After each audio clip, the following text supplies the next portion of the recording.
Now we are heading to the Soria Center for lunch. I'm hungry again.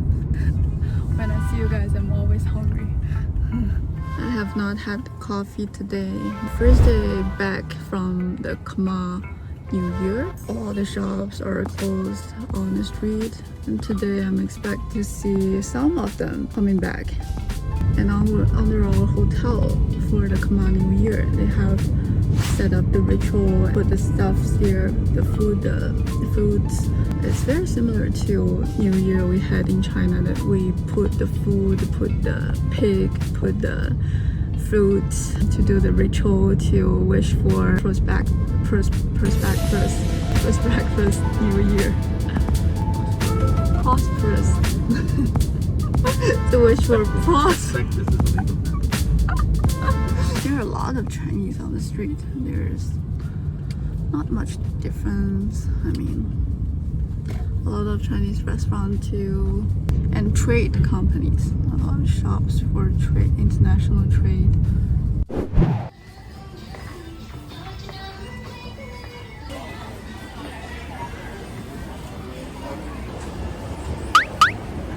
I saw the coffee shop.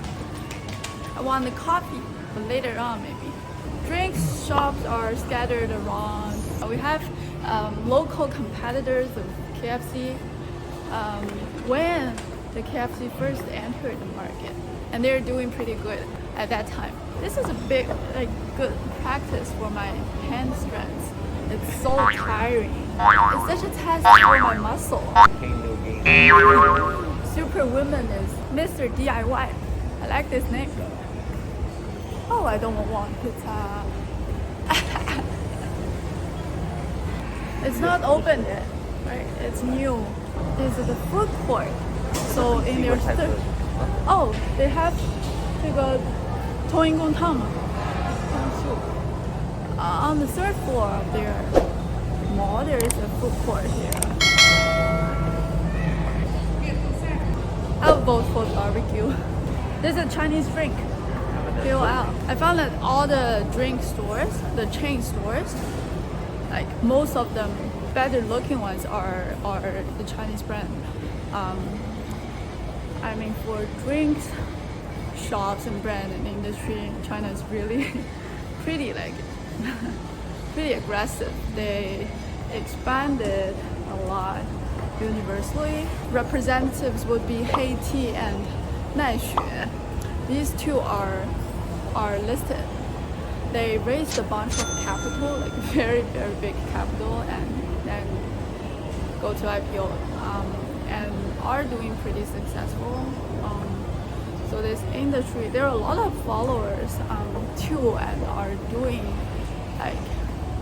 reasonable well for capital raising. A lot of brands. We're going to again the one that we saw in Aeon Mall as well. There's not much people now. Don't know if it's because of the New Year, because usually the local people love it. Local people love barbecue, hot pot. And last time in Aeon Mall, we saw the same brand, and they have a lot of people. So it should be I expect it to be reasonably good. They put water on the, I would call it stove, on this metal thing. It's called BBQ Plaza, right? BBQ Plaza. I ordered a tea that I've never tried before. From the picture, it looks like made from something like a daisy flower. Decided to try. I'm getting some of my dip. What's this? Maybe lemon? Smell it. Yeah, it's lemon. Should be this. Oh yeah, spicy. Very spicy. Let's put more. What's this? Oh, garlic. Garlic is always good for health, especially for hot pot. They don't put this into it, right? They don't put the lettuce into it. It's so confusing to me. Wait, which one? For the soup. Soup is this. This is soup. I know that this is for the soup. And this?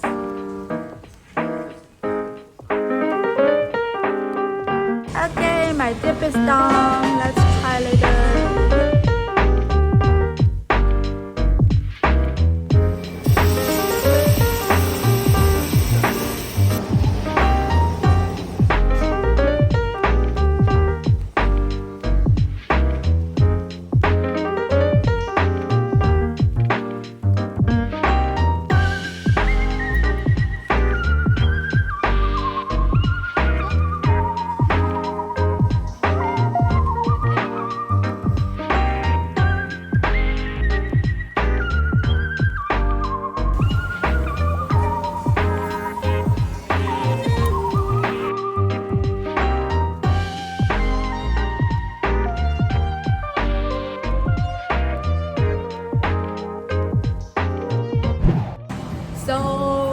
finished eating at last. Can you guess how much is it for 2 people for this time, this place?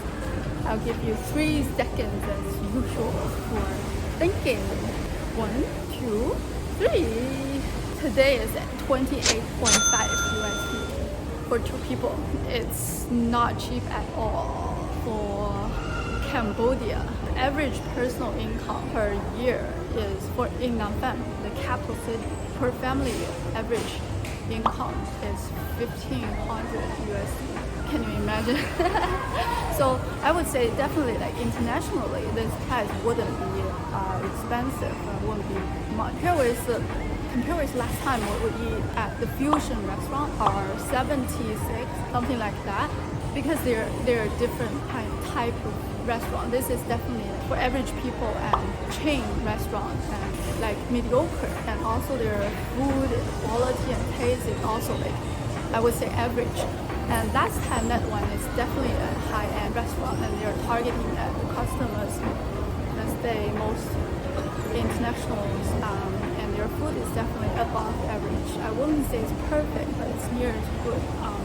So it's completely different type of restaurant. I mean, they do have different feelings and the brands. Before I entered the watch world, I didn't realize.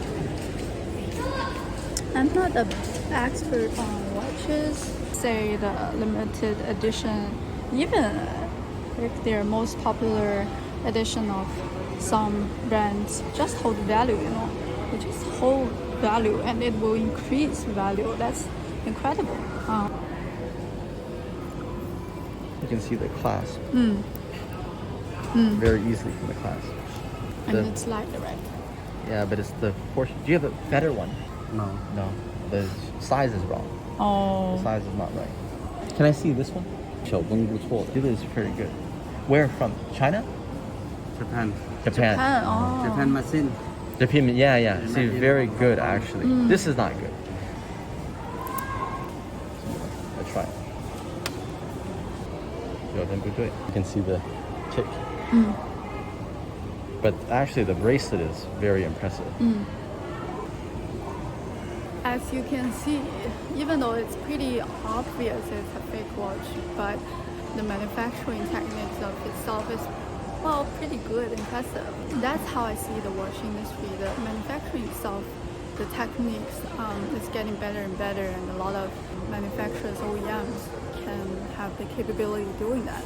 However, the only key point in the industry is still brand. So, brand. That's how we distinguish with each other, how customers recognize them. Very interesting. Do you agree? Or what do you think? Are you also interested in watches? Don't want to ask more? No, I checked the quality already. There's for these types of fake watches, there's different types of quality. Some have like very cheap movement inside, some have very high quality movement, and then you can check the finishing and everything. When you touch the real one and you touch these fakes, really you can tell right away. So these are not very good, but I have seen much Very better good. quality ones. Yeah, where it's Maybe not Central obvious. Market. Yeah. But I don't think so. I think they'll be similar grade. Similar. Maybe in somewhere in China. But when I see it, you can really see that it's not the real thing. But for someone that doesn't know, and someone's just wearing it, it's very easy to confuse it. You don't know. You don't Yeah, know. I agree. I can only feel the quality of manufacturing. I can't really I can't really tell right away that it's fake or not. It's really like it's not the material cost, it's the finishing cost. It's how perfect they manufacture the real thing versus these knockoffs. Because it's for the stainless steel watch, it's still stainless steel watch, but it's really like Finishing. they're finishing and attention to detail and everything. Funny, that makes a big difference. Do the watch brands OEM outsource their manufacturing? They do. I do. They do. I think A lot of Swiss watches are not made entirely in Switzerland. A lot of them use components from Hong Kong or other jurisdictions. Right. We're looking at shoes now. Just walking. Rolex, Yeah, whatever. I that's don't think what- they're real because it doesn't match. If you're in that position, unless you're very irresponsible, I think, with your money, you wouldn't buy a watch in that position. Yeah, I discovered that. I was pretty noticed. sure they were fake. I noticed that when I go to all the sales department, all the real estate sales, they're wearing like big brand watches, and the fake watches here, I assume like from what even like what we see just now is very like there's just a lot that you can get here. Right. It's an interesting human psychology thing though, where the watch is a watch. There's no difference between one watch and another watch. The brand is all the difference. And somehow, when you see someone wearing a brand that's a Rolex watch, it just means so much more. So I think, like Jordan Peterson says, this hierarchy where you are socioeconomically, it's deeply ingrained in your human psychology and psyche, where wearing the right watch just elevates your status somehow. Yeah, I agree. Beyond like what you would think, beyond what is very rational. Yeah, I agree. That just mentions or echoes with my previous point that what matters in this industry for human being as a customer is actually just brand. This is a cafe Amazon. This cafe Amazon is their Cambodia local chain coffee shop. You can see it anywhere. It's like the Starbucks in USA. Maybe like every block that you walk, you will see one of these. I'm trying out their fabric. I hope it's good. Okay, now we're back in the house, so I can uninterrupted summary of today. Eating standards and the fee, like the prices for eating in Phnom Penh is not cheap at all. Pretty international standards, at least Asia standard, and the food and restaurant here is for an average restaurant in Phnom Penh, like the price of an average restaurant in Shanghai, even a little bit more expensive than the average restaurant in Shanghai. A high-end restaurant in Phnom Penh is still much cheaper than the best or the most pricey restaurant in Shanghai. You cannot compare it into that market. But let's focus on more on the daily common people and average. Let's say like for me, eating a normal meal is definitely not cheap. As you can tell, the manufacturing and the cost of products is really cheap compared with their eating and food in terms of value of money, you know. It's like the AP that I saw, their final offer, or like you can get it at $35, but definitely you can get 35 and even cheaper if you further negotiate. Just imagine, like even you do a manufacturing yourself of complicated products like that in a reasonably good quality products, or their living of like common daily use products is relatively cheap. For the eating for the eating itself, it's pretty costly here. No matter it's fruits, seafood, or meat, it's all something like double the price that I can get in China, even like in the city center of Shanghai. So I think they have a lot of issue with supply chain, and maybe the products they're not self-produced, and it just costs a lot to transport or import. Yeah, I think that's basically our key takeaway for today's trip and our today's observation in the life of Phnom Penh.